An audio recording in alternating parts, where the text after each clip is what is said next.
Well, hello, creatives, community, and kind folks. Welcome to RPG with DBJ. I am your host, DBJ, and I just got the opportunity to see Dune 2. And on this channel, it's always seat of the pants. And I'm always talking about movies and books and pop culture. And I thought I'd take this week to talk about some of our favorite and especially not so favorite science fiction. But basically take the themes of science fiction, especially done in movies and television shows, and use that for our tabletop role-playing science fiction fuel, and also how it relates to Obsidian Star, the tabletop role-playing game being developed. And I'm going to show you I've been slowly updating the file for the game and some of the layout and some of the secular creative processes that I go through, and how this would probably look good. So a couple of things. Let's get a lot of the let's get a lot of our notes out the way first. Shai says, have you ever read any of the Dune books? At a very young age, my mom would always I became an avid reader when I started getting into tabletop role-playing games. And I think it was like Dune, Dune Messiah, Children of Dune. I can't remember them. And it's been a while. It's been, wow, 35, 40 years probably. So no big spoilers. Of course, if you're familiar with Dune, a lot of the themes we're going to talk about are evident in Dune itself. So I'm not going to give away specific parts of the movie, but I will say, brilliant movie. It's there's some changes. Yeah, God Emperor Dune. Yeah, and Dune is the reason why Dune has been said that it's unfilmable is because of the way the writer has written the books. There's some esoteric elements of it as the writer describes bits of culture and architecture and theory, and blends in a lot of when describing a present event, goes into a lot of detail in generationally leading up to an event or something like that. So yeah. It tastes a bit out. Says back from holiday. Yes, here in the States. Yes. I had a long weekend off, actually, to be honest with you. And Shai says, oh yeah, me too. I tried Dune when I was too young for it. Yes. Yeah. 10, I think, ended up nothing more than confused. Me too. Me too. It's a hard read. Just like Tolkien. Some people don't realize that it's not just what was written, but how it was written. And sometimes when you're a kid, it's like I can't dig into it. Yeah. Yeah, great imagery, even if you don't know the story. I agree with that as well. Absolutely. And we're to steal from it. So I will say this. Dune Part 2 is literally Dune 1 and Dune 2 as movies are one piece. One leads into the other, like directly leads into the other. There's no separation.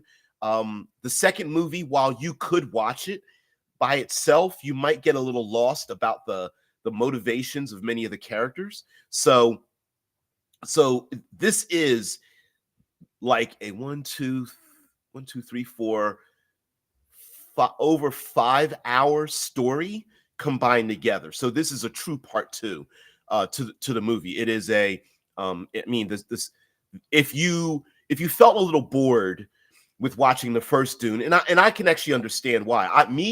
It entranced me because I like the imagery. But if you're someone who's like, I need more story, and they're not explaining anything, I could see why the first part 1 would bore you a little bit or get you lost.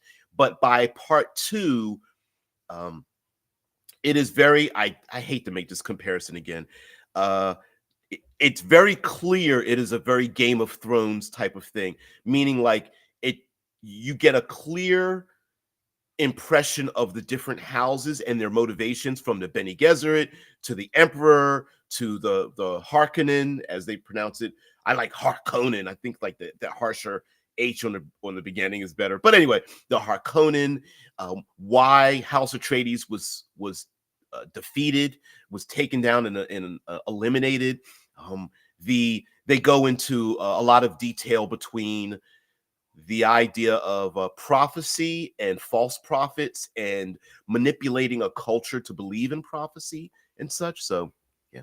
Drew says, in a sense, Dune is similar to The Lord of the Rings, both having themes of nature and modernity within, but I think Dune handled that much better. And it also, yes, and the dichotomy between like the natural world, the outwardly Dune appears as a lifeless, expansive desert that holds no life, and the people there, you are able to delve into many of the differences in the culture, which surprised me a little bit in the Dune Part 2, that you get to see differences in theology and methodology of the Fremen, that they're not a monolith, that there are different groups, and they're not necessarily at war with each other, but they do disagree with their policies and religion and faith and things of that nature, and even how they should handle their lives. Like many of them are, there's a group that's like, listen, we should just run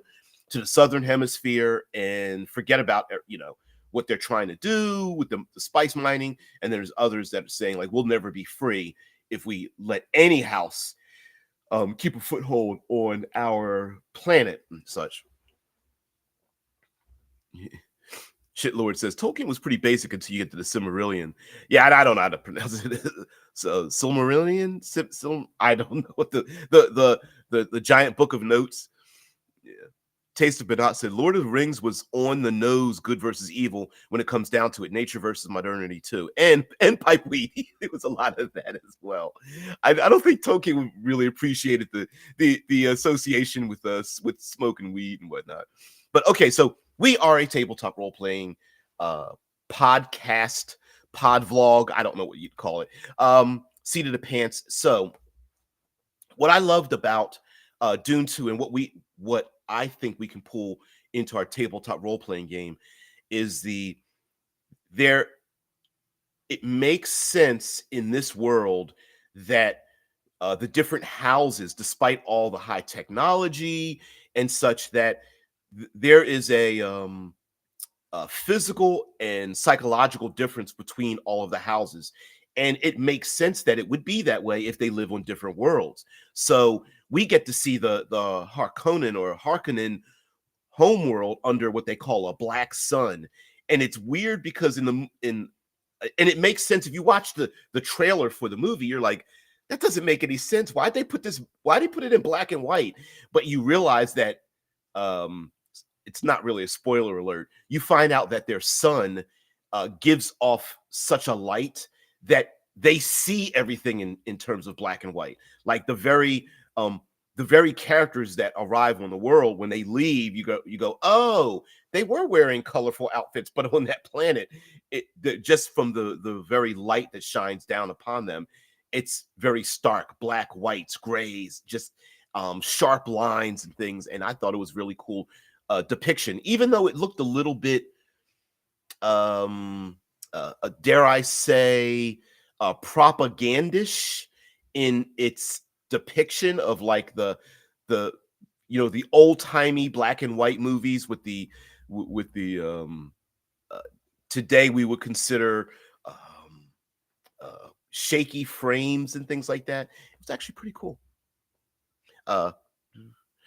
Caligula says Lord of the Rings imagery would have been cool if it hadn't ended up permeating every single aspect of high fantasy forever. It is weird to see Lord of the Rings being a good example.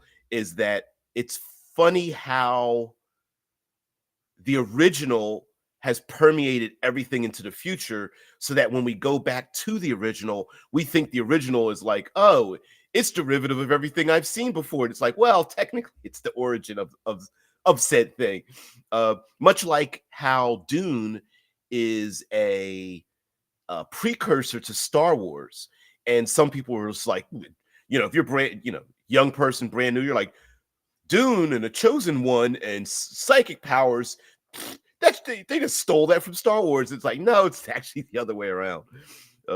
Yeah, Dune ended up being Shai says Dune ended up being important for the Shai Squad. We almost called ourselves Shice Melange. Ooh, also the best psychedelic band in Hamburg is called Dune. That's sweet. That's awesome too. Yeah, and yes, in this movie they even uh bring about like the eyes turning blue and how the spice is actually in the sand on the winds and such, and that the population itself can like it permeates their skin and their flesh. They breathe it in basically. Really cool. Also describing how the death rites and the extraction of fluid from the body.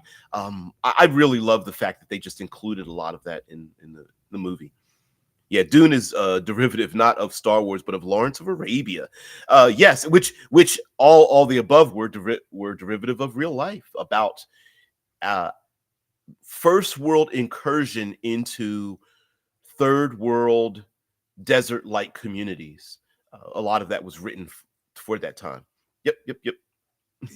Absolutely. And there's a lot of themes we can pull from this. For example, in science fiction, having a place that is distant, nearly impossible to survive on, but there's a population that has shred or shed their old lives to live in this new world, and how the people live there.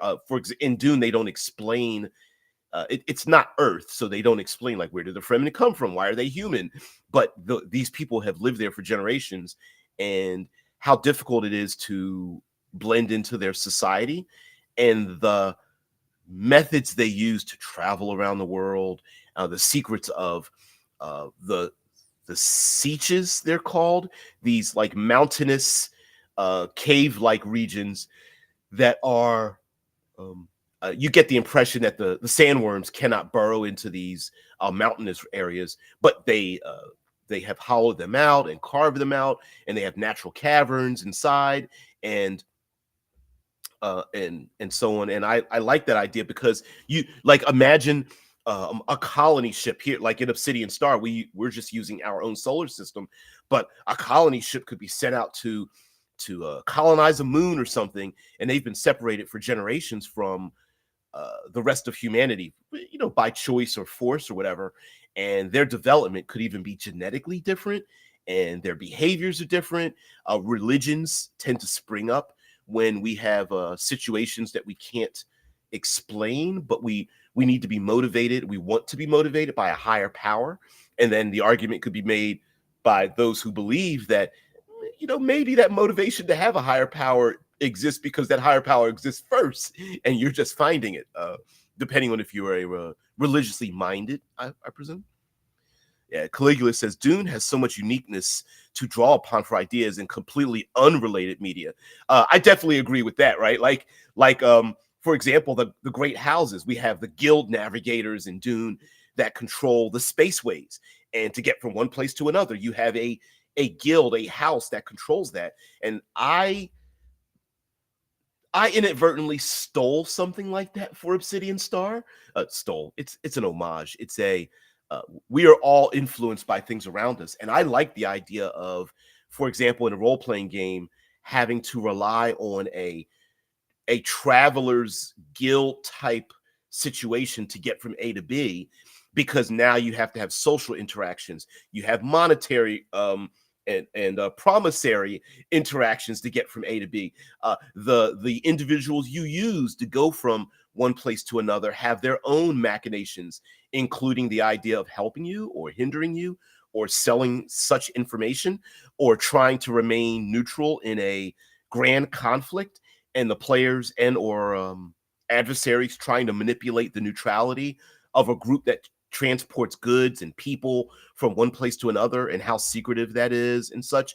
And just having that aspect in a game, just a travelers guild in any game, whether it's fantasy, modern, or science fiction, is pretty important. I mean, even today, we technically we have a travelers guild.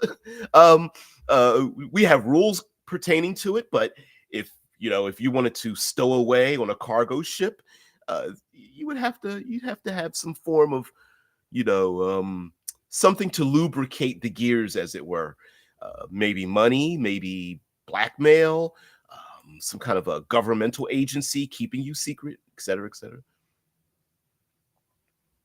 Taste Bernard says it would have been nice to be allowed to read Dune back in the day.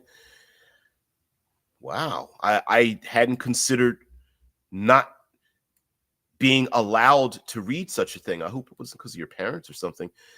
Um, Caligula says, however, Immortal ad vitam and the Nicopole trilogy by N.K. Belial is my go-to source to rip off for ideas. Fewer people recognize what you're ripping off.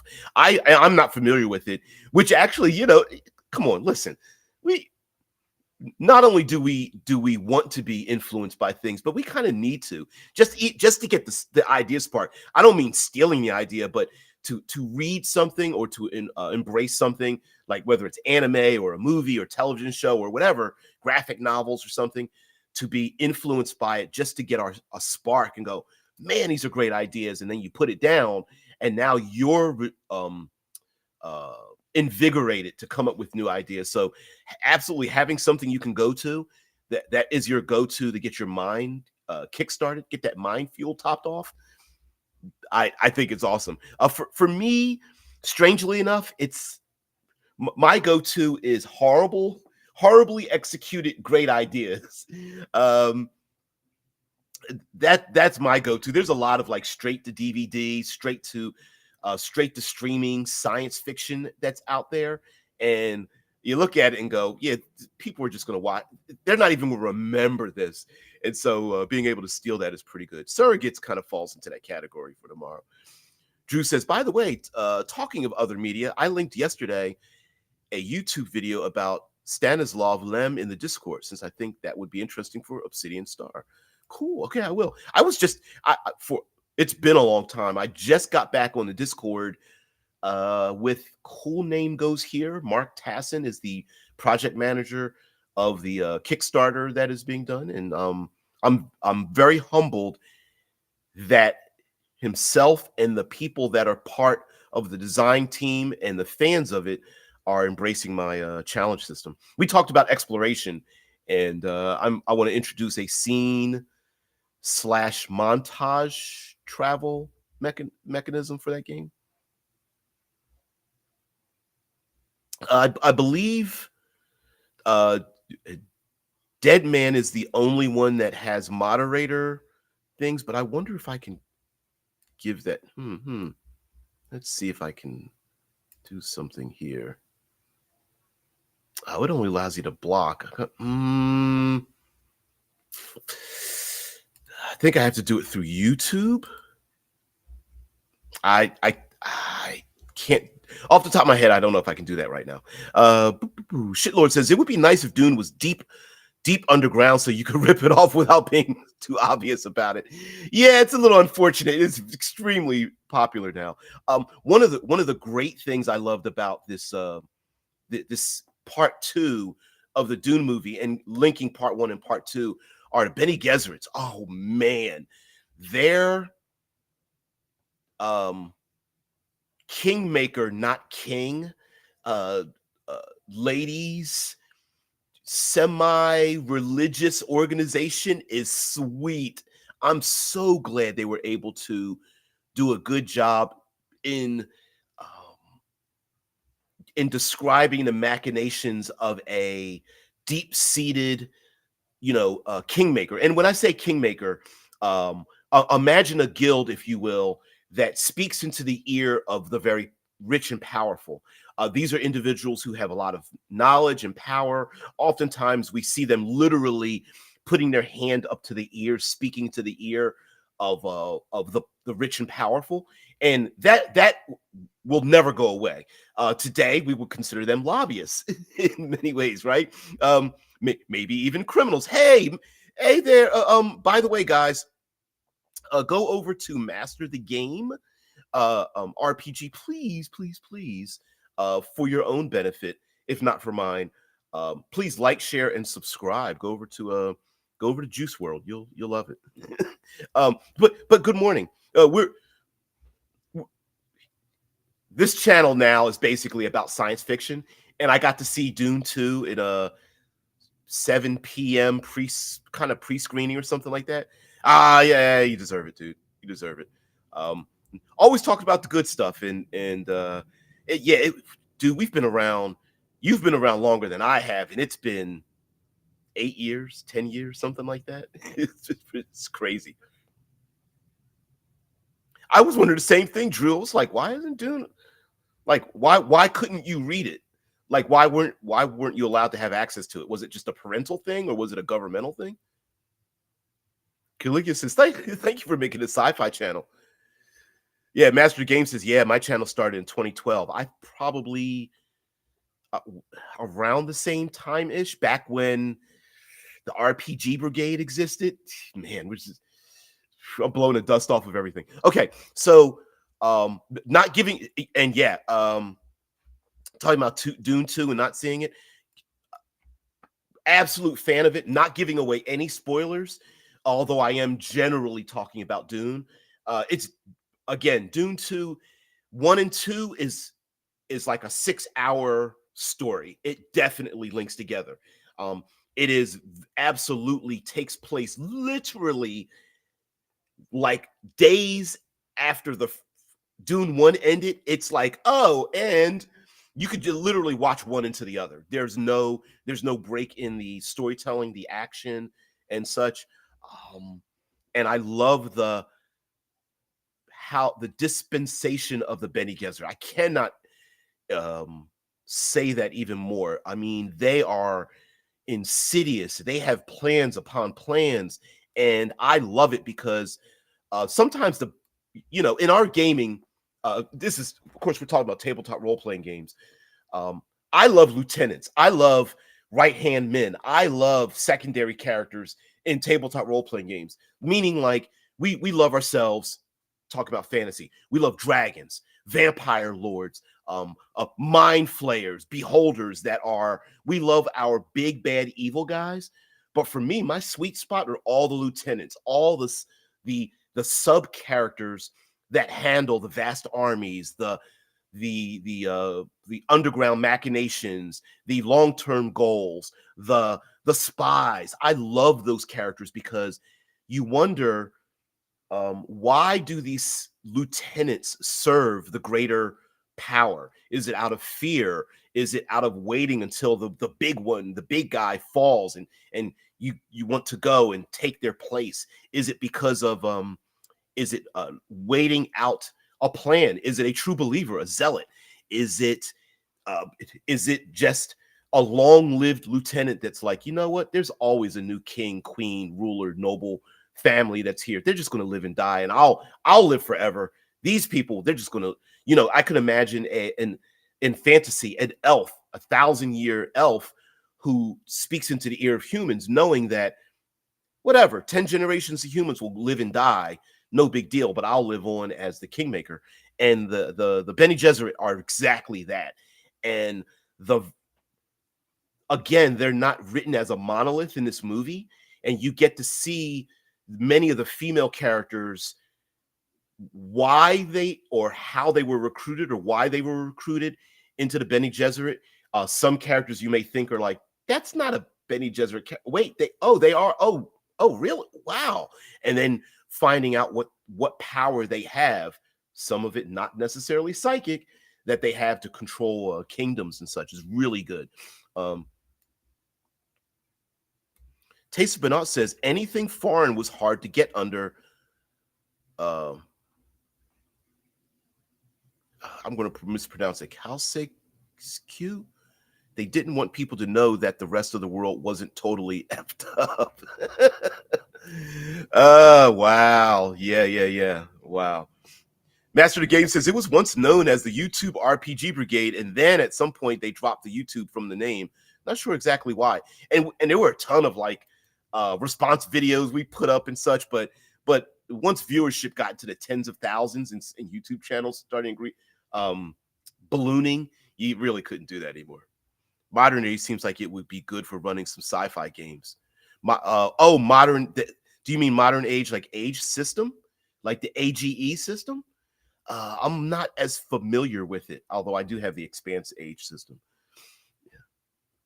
Taste says also Romania was only nominally in the Warsaw Pact after Khrushchev denounced Stalin and Ceausescu flipped out and went paranoid. I wonder if I wonder if that's a thing amongst powerful powerful individuals. The the flip in the mind of turning like paranoid or power hungry, like um is absolute when we know the term power corrupts, absolute power corrupts absolutely. And I wonder if there is this like this level that as you start to move up, the brain starts to like to take on more and more aspects of psychological spectrum, moving into certain psychological spectrums. Like, for example, the idea that powerful CEOs um, exhibit the habits of sociopathy. I don't know. Master Game says, I'm a huge fan of the age system. It works well for fantasy. Oh, sweet. And says, yeah, Modern Age by Green Ronin Publishing. Yeah, it's the 3D6, or I guess you could call it 2D6 plus 1D6 game, kind of. Oh, and you haven't played Modern Age yet. That would be awesome. Personally, I don't think power corrupts. I would say power reveals the true nature of people. Ooh, that's a hot take. I love that. Yeah, yeah, yeah, yeah. Yeah, that's pretty interesting because if power reveals your true nature, I wonder maybe many people who have a true nature that is like heartfelt, forgiving, uplifting, empathic. Maybe many of those people look around at the power they have and go, "I don't like. I'll lose myself if I can hold on to this power."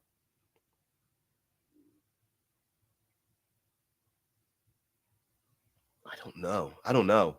That's a good question. I'm gonna put this up here. You guys answer that question. Now, other aspects of Dune that I really loved was the they it was a great both through CGI and the way it was used in the world of Dune. I love the way they used the technology.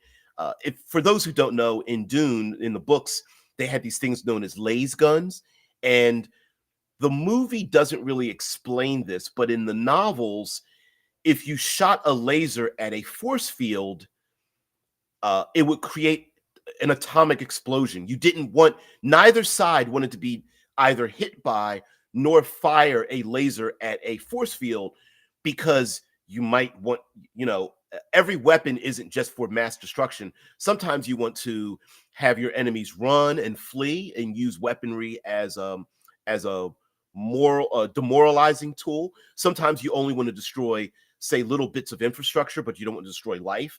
Other times you want to do the opposite. You want to destroy the life, but you want to keep the infrastructure. And so through the display, and especially in Dune 2, you get to see the use of the laser guns and the techniques that were used to get around the force fields, and then have the laser guns come in when the force fields are finally dropped and when you could fire weapons and things like that. So it's pretty interesting, and also reinstated in the second movie, as was done in the first movie, that the force fields stop high velocity projectiles, but the slower something goes, the better it is. The slower the object, the greater chance it can go through the force fields. And so they reintroduce that as well, which is why you see people running around with bladed weapons instead of like heavy weapons. I mean, you'd get to see them in amongst the troops, but you realize like, oh, okay, they're setting up one thing, and then boom, somebody pulls out a heavy weapon, and you're like, oh, we dropped our shields. Oh no, it's really cool. Yeah, I would agree with that statement. The true nature of some people is not that great. Yeah. Power reveals the true nature of people so you can take over and leave everybody alone. That's true. Hey, have a great one, man. That's awesome. Thank you very much for stopping by. And again, please, guys, go over and go over and subscribe. It's got some great content over there. Yeah. Oh, you're very kind. I use a Restream, by the way. So uh, I'm it's very easy plug and play. You can just turn this stuff on and off and that kind of thing. So yeah, all the things in the background, I can change a lot of this stuff on the fly. It's pretty cool.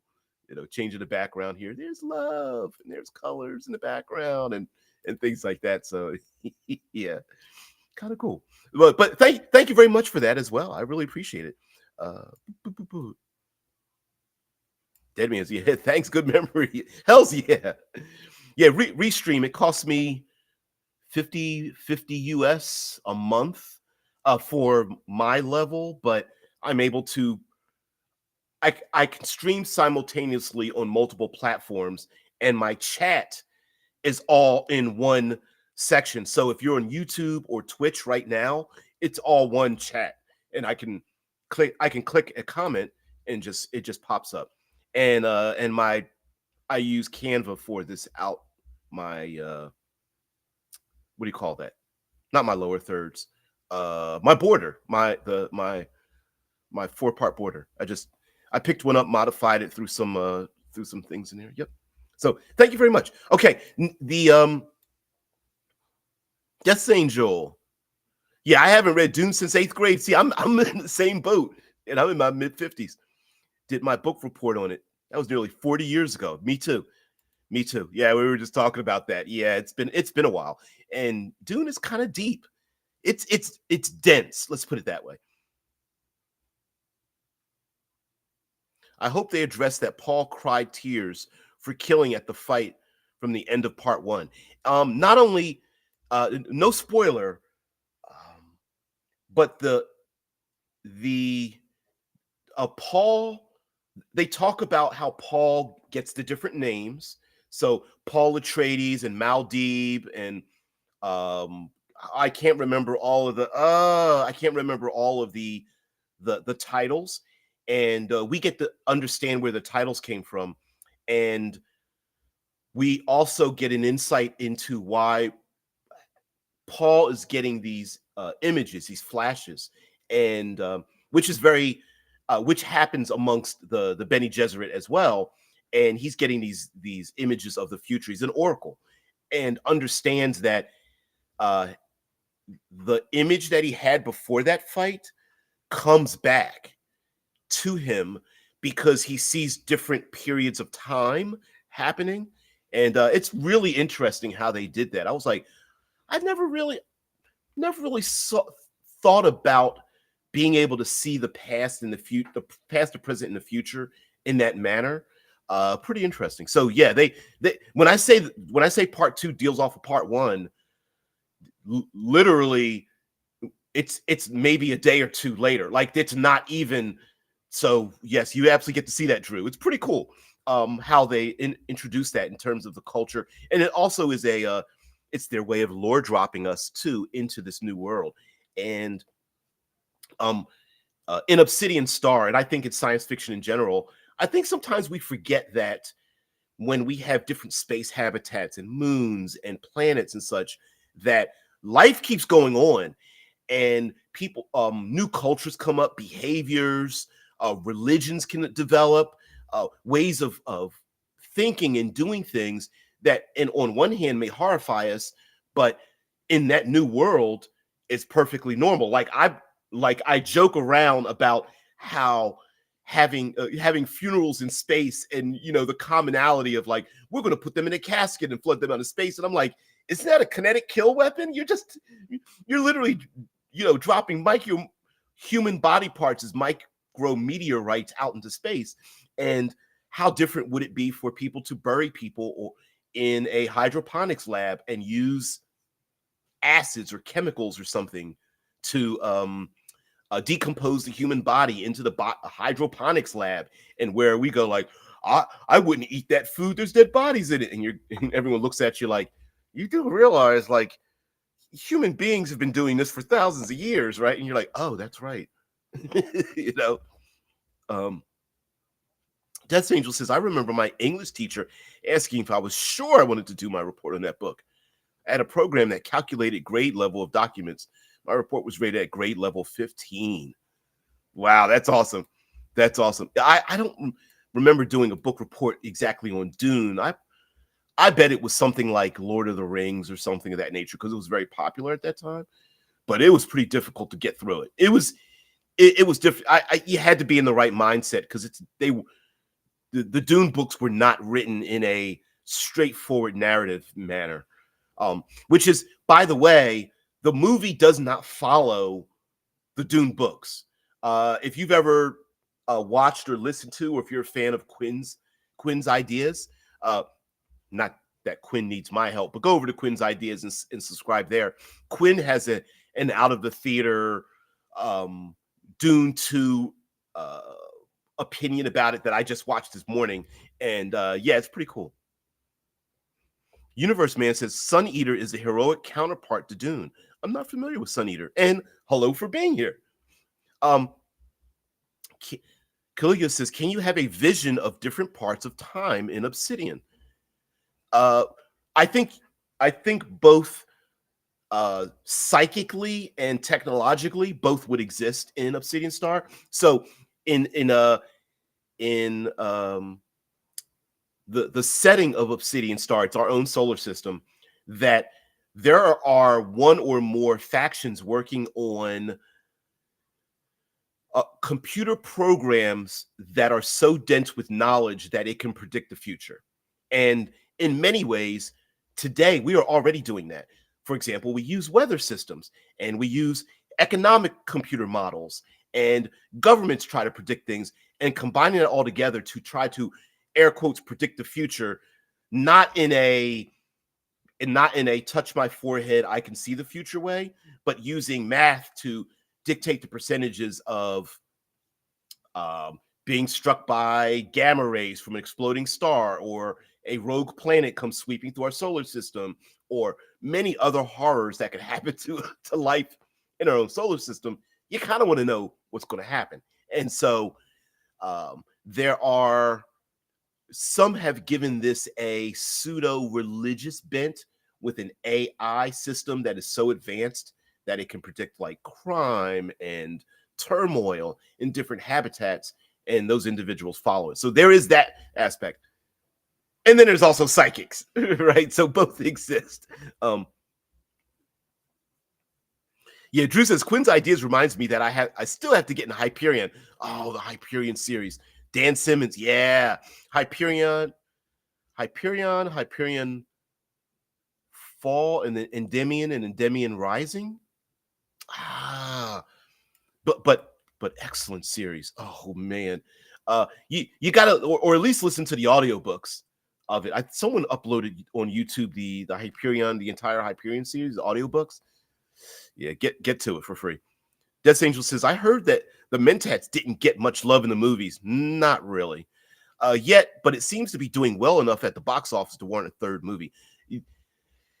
Here, slight spoiler alert, the end of Dune 2 leads into the third movie. It is literally like a cliffhanger, not harsh, not a damn it, I did they steal my money? No. But the end of the movie is like, oh, we've got the climax, we got the thing, and then it's prologue, boom, right into the next movie. Like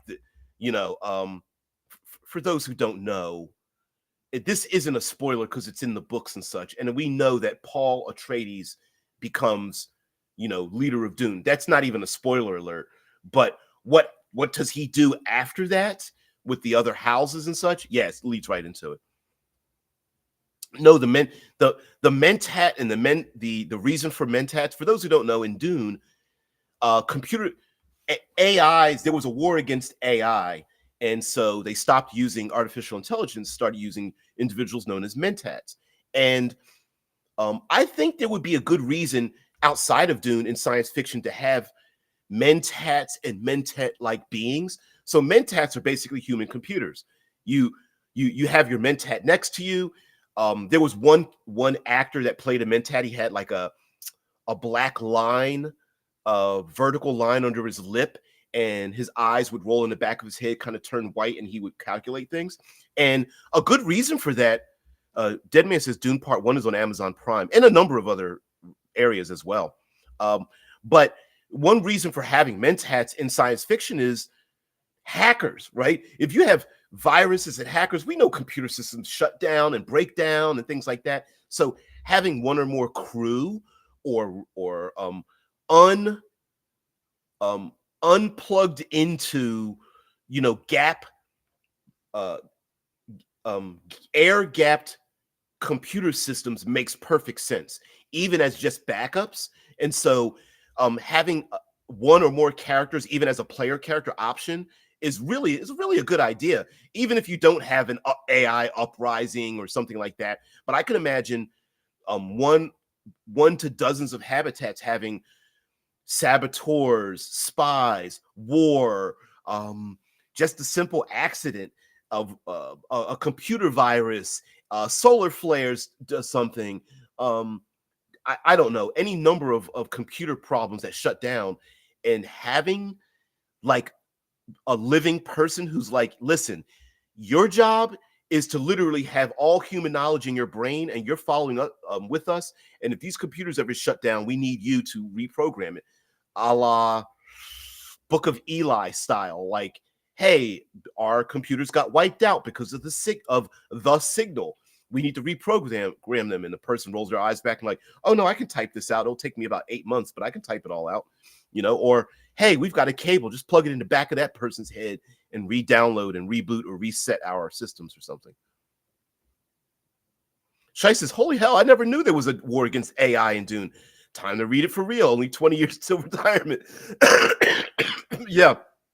And I only vaguely remember it being it's a Tolkien-esque kind of thing, right? It was oh, by the way, back in the past, this thing happened so that this other thing could be today, right? That the whole point in Dune of having swords, using it's science fiction, but they're using swords and weapons and ancient weapons, came about because of like, oh, there's laser guns and force fields.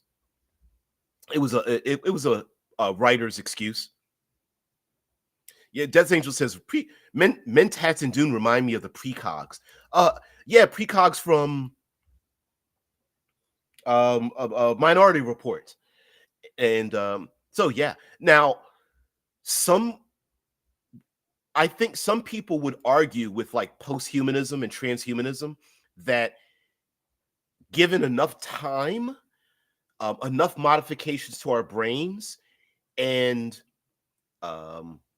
enough ability to not have to worry about other factors in our lives, could we mentally get to the point where we dominate? What's the idea? We use more than 10% of our brain, which is not really a real thing, but that there are no true psychics. But 200 years in the future, our ancestors may think we are psychic because we are able to pick up from so much information around us.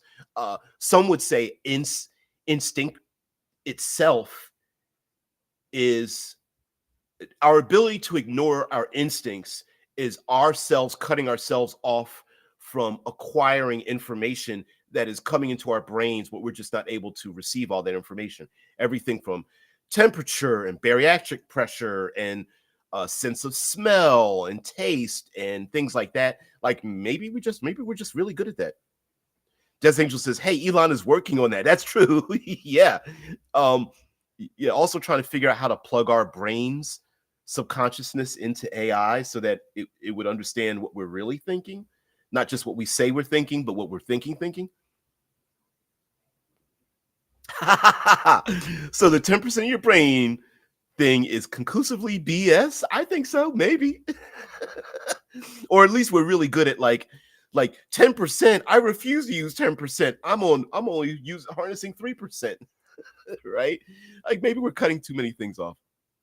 Yeah, cyberpunk, here we come. I would say also that what Dune does really well for us for tabletop role playing is I really appreciated that you do kind of get the idea that, like, genetically, even Paul Atreides and his people in his world are genetically different than the Harkonnen or Harkonnen, who are genetically different than the Bene Gesserit, who are genetically we're humanity, but we're also separated, and we we are so different that it's like, oh, I mean, some could argue that the Harkonnen, as pronounced in the movie, or the Harkonnen, are so like goth, death metal, emo, like no one, all spandex and leather and that kind of thing, that they're so um emo that no one would live that way. But I would argue there are people who would wish to live that way already.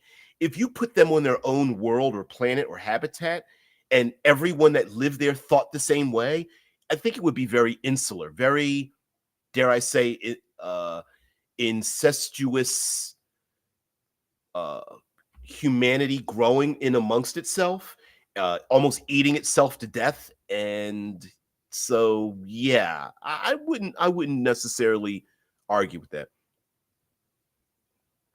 Yeah, the whole point of life is to drink away all the brain cells you don't need. Exactly. Drew says Elon is only good as inspiration of villain. And you know what? The great part about that is, what you're saying, that I know you're being both sarcastic and tongue-in-cheek and real. And the great part about that comment is good villains always think they're the good guy, right? All villains are like, no, but I'm doing this for a good reason. Or at least, um, the damn, you're probably right. Dune must have influenced the goth scene, or at least the industrial scene. Very, very cyberpunk, industrial, shiny latex kind of like, yeah, it's very much, buckle straps hanging, dangling off of random body parts and stuff. It's very much like that. But I was like, you know what? This isn't a whole culture like this, a whole planetary culture like this. And I was like, there's no way. Wait a minute. There's people who are living this way now. So yeah, it's pretty bad to have a mega billionaire who's working on useful stuff. Well, here's the problem. What non mega billionaire could be working on those things, right? You're stuck with religions, um, individuals, corporations, um, government governments. That's, did I already say that? Yeah, governments, individuals, corporations. What other powerful entities have the resources to work on advancing our future? We don't we have few today. We have few other options. I mean, unions. I don't know, co-ops. Death said, Death Angel says, not sure about those cheap plastic replacements though. My nick is derived from Gibson's Neuromancer video game set in the same universe as the books. Ooh, I'm William Gibson, the grandfather today, the grandfather of cyberpunk. Yeah.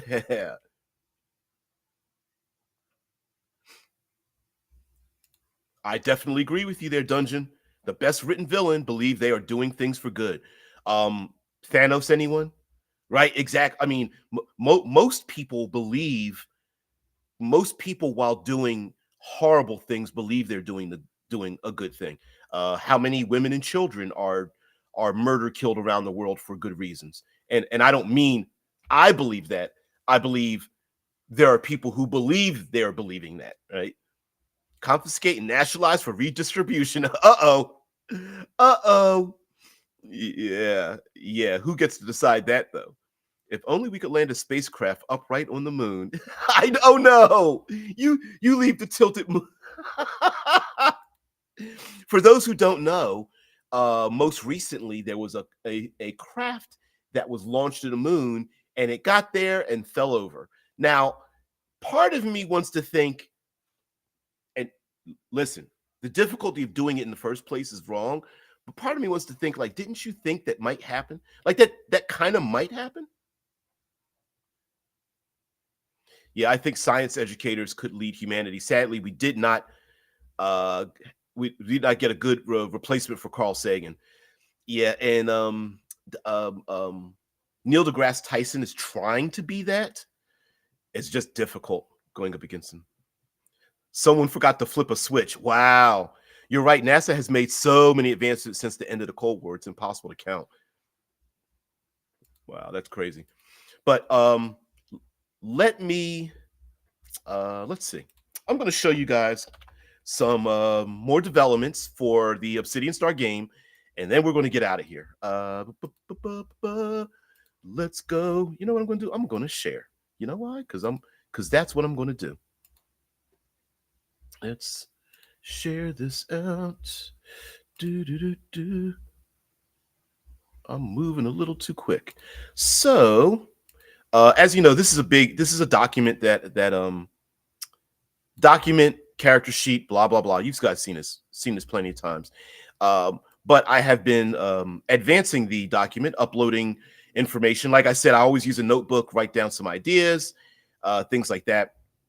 And I decided that going to a black, white, and red layout method is probably for the best. It's easily printable. The red can come out as gray if you need to print it out, and at the bottom of each of these pages is a question. Sometimes that question might be a little bit antsy, weird, but it's to get people to think about post-humanism and to get people in the mood. So, for example, this is just talking about this page here is an example that I started to use from that talks about like force, flex, and fulcrum as the character method. It's called a character methods, and you have all three. But at the bottom of it, it says, "Would you?" And this is a first edit, so forgive me. Would you delete your traumatic memories? Is this a viable method to heal victims of trauma? If hardships build character, would memory edit remove growth of the human spirit? And so at the bottom of each of these pages is like a question for the group, a question for yourself, a question for your players, just to talk about in between the games, so that it can kind of it. I wanted to create some kind of earwig that digs into the brain even after you play the game and such. So I thought that would be kind of cool. These are approaches and how the approaches are used. There's going to be a little like design note area right here, which I actually forgot to put the proper. There we go. Proper font for that. But anyway, let me zero down here so you guys can see some of the layout. So I'm just using a black and white layout and using some trickery to make each page just a little bit different. Here are the foci, the focuses, or what a focus is. And then there's a question at the bottom. Here's how rolling the dice is. I decided to change the name from Singularity System to Art and Science System. And let me increase the size of this and kind of read what it says. So it's a 2D12 system. It's still 2D12, art and science. Art is the narrative portion of it, and the science is the mechanism of it. So under art is of two dice, assign one as the obsidian die, the other as the star die. Pretty simple. The higher of the two dice dictates the narrative fiction. A higher roll on the dark die is obsidian, a downturn. A higher roll on the lighter shade die is a star or upturn. So you roll 2d12. One die is considered obsidian, whatever color that is. The other one is considered a star. So rolling doubles creates a blended result, both positive and negative. The obsidian die represents a downturn. A downturn is an obstacle, hazard, problem, issue, negative result, and or other condition that complicates the lives and forward momentum of our stars, the PCs. A star die represents an upturn. An upturn is a positive, rewarding, supportive, lucky, generous, and or beneficial condition for our stars, the PCs. So it's very simple. You roll the dice, and whichever is the higher die, which is the darker die or the lighter die, then a good thing or bad thing happens in the scene. And good or bad doesn't necessarily need to be like, isn't necessarily mechanical. It could be, do reinforcements come about? Roll the dice. Which one's higher? The PCs can ask a simple question like, hey, is there a black market place to buy firearms in this habitat? and you don't know the answer to that, then you roll the dice, and that's the art. That's the narrative part of it. The science of rolling 2d12 simultaneously is roll 2d12. Do not add the results together. The player picks a method. The spiral, the GM, picks an approach. The goal to roll high but not above either the method or approach to solve the conundrum. A single result that lesser than or equals here I go, I need to edit it. Equal to a method and or approach is a success. This is the basic mechanic. Combining the above science with the art to the right can create dynamic mixed results. In addition, the values rolled can both subtract from a conundrum and or become a loss for the star. And so all of that together is the art and the science of this system.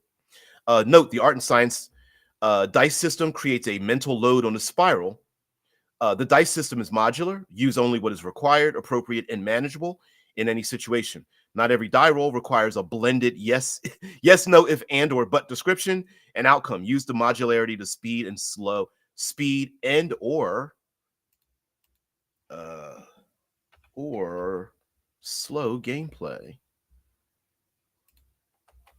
But so anyway, I know I got away from what you guys have to say. The spice must flow. Cleggo says, "Yay, we can talk about Obsidian now." Thanks. Thought-provoking? How dare you? How to rip off Dune, make it fit in a realistic context in our solar system, and make sure nobody realizes you're ripping off Dune. Therein lies the art. Yeah, you're right about that one. It's like, yeah, here's an idea I ripped off. Well, first of all, can we stop using desert planets? Can we oops, sorry, Mars. I didn't mean to offend you, but like maybe if we don't use a desert planet, once you get away from deserts, maybe you can start flowing into other things. Now, the idea of having houses, yeah, is important. Yeah, it is important to make sure that spice is more than just code for space drugs. Correct. Absolutely. It's not just close-up shots of cinnamon. Yeah. Let the spice just be good old garlic to keep the space vampires at bay. You and your vampires there, Banat. I love it. Use an Arctic or ocean planet. Exactly. Arctic, ocean. And mind you, I am a proponent of creating space habitats that fulfill the need you have for your storytelling. If you need a jungle, in our own solar system, of course, there are no jungles except on Earth, except you can create them on moons or asteroids or space habitats. Just make them hydroponic plants that were out of control and make them as large as you want them to be. You can have a dome city on Mars in the southern hemisphere that holds 2 million people that became overgrown and locked away from the outside world for some reason, maybe due to quarantine or experimentation or governmental, we want to be neutral. We're staying away from the government. And everyone's like, well, whatever, let them do their thing. So I'm very much a proponent of that. Of course, at the bottom of the document, we have these questions here. And for the gaming questions, like, does the appearance of artificial life impact your feelings about their possible independence? Would AI children, pets, or beautiful sapiens be treated differently than if they looked like roaches, slugs, or spiders? And these questions are just, there are no answers to them. You come up with your own answers. Again, here's another page layout. Let me watch your eyes here. This is the layout for it. I'm going, like I said, I wanted to go for a black and white, simplistic layout. There may be some little flourishes here, like I put a flourish here in the middle. There might be some flourishes up in the corners. There may be some flourishes. I need to be sensitive to people's eyes. So there may be some other flourishes and things like that. And I'm trying to keep them to one page. So yeah, conundrums are the mechanical way we have action in a game. So a conundrum is a problem. Combat just happens to be a piece of that problem.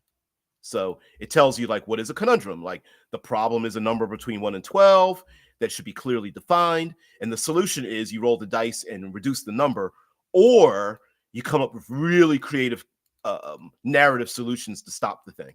So narrative beats numbers all the time. And then we talk about loss and damage.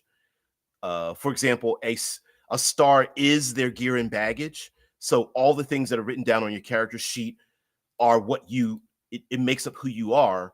And each trait you write down on your character sheet is essentially a hit point. So if all your gear, your physical gear, all of your skills, your background, your connections, your experiences, all of those things are written down in your character sheet, and each one represents basically a hit point. And whenever you lose some of that, it's called a loss. Some of that, you could get blasted in the chest and take 5 points of damage, and you lose 5 of those traits, or you might have an unresolved family connection with a sibling, and that causes you loss as well. So loss can come from a number of factors like economic or social, but it can also be physical. Here's another one. Do you think universal basic income reduces productivity and self-motivation, or open space for individual actualization and pursuit of happiness? And every page is going to have something like that. So anyway, wanted to just show that off to you. And I'm going through little by little to get this kind of like black and white. I'm still fiddling with the fonts, but essentially this is the layout. Not necessarily like a two column thing, but 2 columns lets you put a lot of information that's very easily accessible with your eye and that kind of thing. So yeah. Boop, boop, boop, boop, boop. Those are approaches and methods, and then back to the character sheet. Actually, let me go to the original one. Here we go. Back to the character sheet. I might get rid of this. Yeah. But anyway, guys, thank you very much for being part of the show. Really appreciate it. And let me get back into the chat. See what you guys have to say and get out of here. A jungle planet where all plants and trees are only 3 inches tall? You mean a front lawn? Yeah, the lander was built by intuitive machines under direction of NASA. There were loads of errors in Odysseus module's flight as well. I mean, listen, Dead Man. I don't think that problems happening in space travel is a thing. I mean, of course, there's going to be problems, but yeah, the fact that something gets so far away and falls over, it's like, no. Yeah, more arguments for the privatization of the entire universe. Yeah, give us a piece. Let us do something with it. They just gave us the internet so we would ignore how they botched the space race. Here's a gimme. Oh, we need to come up with something. Freeze-dried ice cream didn't work. Okay. Ink pens that write upside down and Tang didn't work. All right, let's give them the internet instead. Keep them quiet for like 50 years. Right. Yeah, people forget that some of us were around when the internet did not exist. I feel like I feel a little bit blessed and cursed to have been one of those individuals, like some of you guys are out there that have been around before the internet existed. Yeah, where's the future that was promised to us? Damn flying cars. So yes, Dune, big thumbs up. Please, if you can, go out and watch Dune 2 if you're a sci-fi fan. Beautiful cinematography. The music was great. Can't say much more than wanting to watch it in IMAX. It was very good. Yeah, they're Tiny's Dungeon. Tiny's Dungeon. I don't know how you would like me pronounce it. I'm gonna call you Dungeon from now on. Yeah, it's hey, I know I'm old, but you have to share my secrets. I'm old too. So, lastly, before I get out of here, it is Black History Month, and I thought I'd should I give it. I'm wearing a T-shirt. Let's see if I could get the name. Bass Reeves. For those who do not know, Bass Reeves, freed slave who became one of the greatest lawmen ever known. Let's see. There was a television series. There is a television series on Amazon Prime here in the States. And Bass Reeves lived in what 1838 to 1910. I think he had over a 30-year.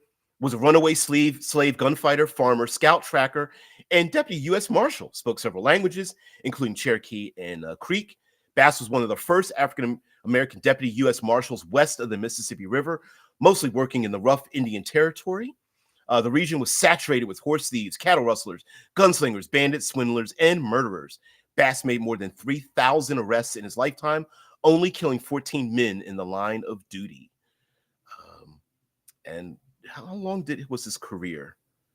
Had 11 children, police career, service career, 1975 to 1910. So that's a 35-year career.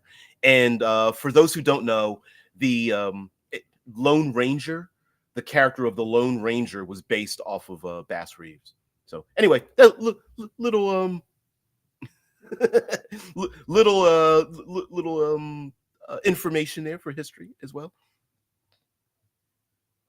Blacks and Bass are always a good combination, but I'm going to have to look up Bass Reeves. Thanks for the tip. No problem. That's my. This is. Yeah, holy hell sounds like yes.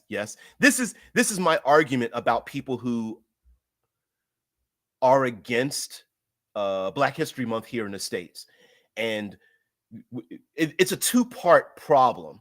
So some people say, well, we shouldn't have to have a Black history. It's just American history. And the first answer to that is yes. But there's also individuals who are making a concerted effort to not include all Americans and their impact on American history into teaching American history. So yeah, the shitlord says, yeah, I never heard of him either. Exactly. 35-year career, 3,000 arrests. I believe there's even rumor that he arrested one of his own family members for committing a crime. So yeah, Bass Reeves, real individual. So yeah, that's why I own these shirts, and it's just my little thing to do. And not, unfortunately, some people feel a little bit like butt hurt and guilty when it's like, oh, why do we have to keep going over all the struggle stories and such? But we wouldn't have to if these things weren't buried.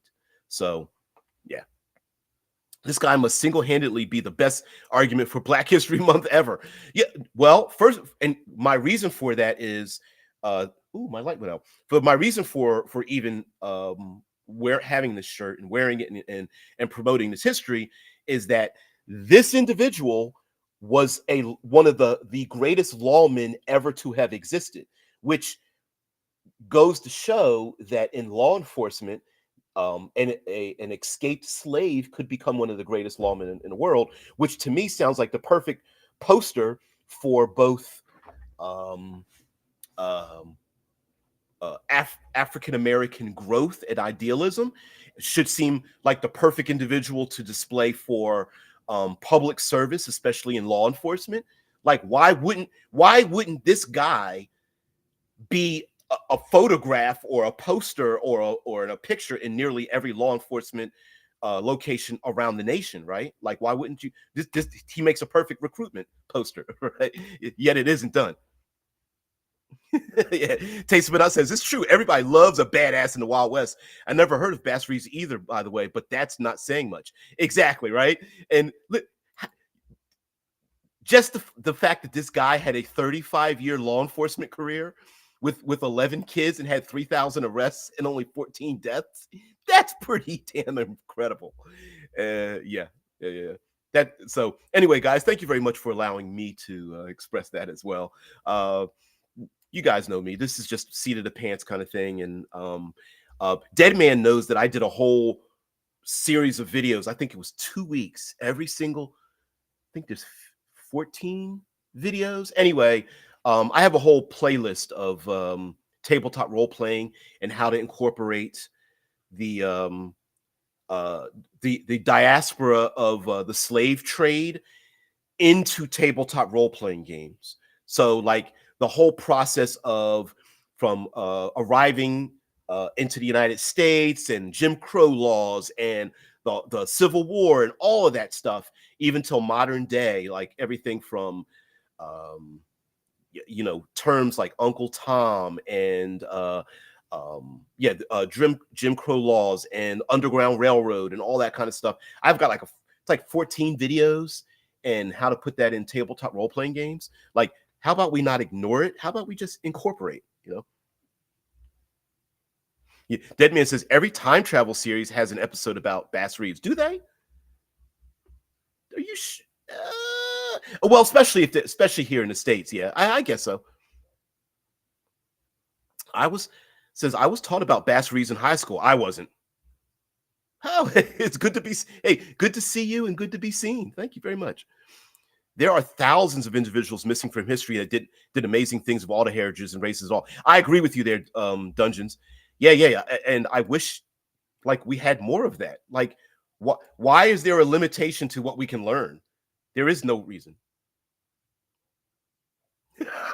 Drew says, "Lawman, who cares? Can we talk about his great mustache?" Hell yeah, it's pretty incredible, right? I mean, this thing is it's not just a handlebar, but it's like this thick. It's got this like thick thing to yeah. Yeah. That was a thing back in the West. Yeah, that was a thing. Kliegler says, I am surprised he's not famous in Germany. They loved their cowboy stories back in the 50s and 60s. Unfortunately, his history was supplanted before the idea of like the spaghetti Western was a thing. So it's unfortunate. Like, and I think as an individual, it was known that he was very like modest and humble. So he didn't, he wasn't like walking around with a big star in his chest, like, I'm a lawman. You need to, respect me, respect my authority. Yeah. Well, it's good to be seen. Guys, thank you very much for allowing me to just talk out the side of my neck about many things, including Black history and science fiction and tabletop role-playing games and of course Obsidian Star. The link to the file, let's see, let's share this again, copy the link. The link to the file is now at the bottom of the chat. So if you've been here this long, you can take a look at it and make a comment about the file. It will be growing. There's a lot of cut and paste in it. So understand it's not finished. It is a 0.2 file. So be aware of that. I hope my arbitrary fraction of eternity is pretty good as well. Guys, have a great one. Thank you very much for being part of the show. I really appreciate it. Thank you very much for bringing your brilliance and your intensity and things of that nature. So guys, thank you very much as well. Dungeon says he also wanted to retire in peace and didn't like newspapers and such to interview him, which is one reason he sort of doesn't stand out in history books. I agree. Listen, what was the other dude? Badass in history. The gentleman that is the basis of Hacksaw Ridge. That gentleman. Damn, what is his name? Desmond Doss was another dude that was a badass of history. People like that, saved a bunch of lives, went into battle without a gun. People like that I feel like are not emblematic of American history and devoid of color. But if you're going to say, for those who are like, we shouldn't have Black History Month, then you should also be a proponent of including peoples of all cultures and things as one into our history and not going, well, you can only learn 5, famous individuals. We're going to ignore all the others, So guys, thank you very much. Time for some spice for a reasonable price. Yeah. Time to get a gummy or something, right? Happy descent into entropy. Guys, have a great one. I will see thee later. Peace and tranquility. Oh, and of course, as I always say, thank you very much for spending your valuable time here. I hope I'm able to make change for your tabletop role-playing science fiction experience. Guys, have a great one. I got to go take a bio break. Peace and tranquility.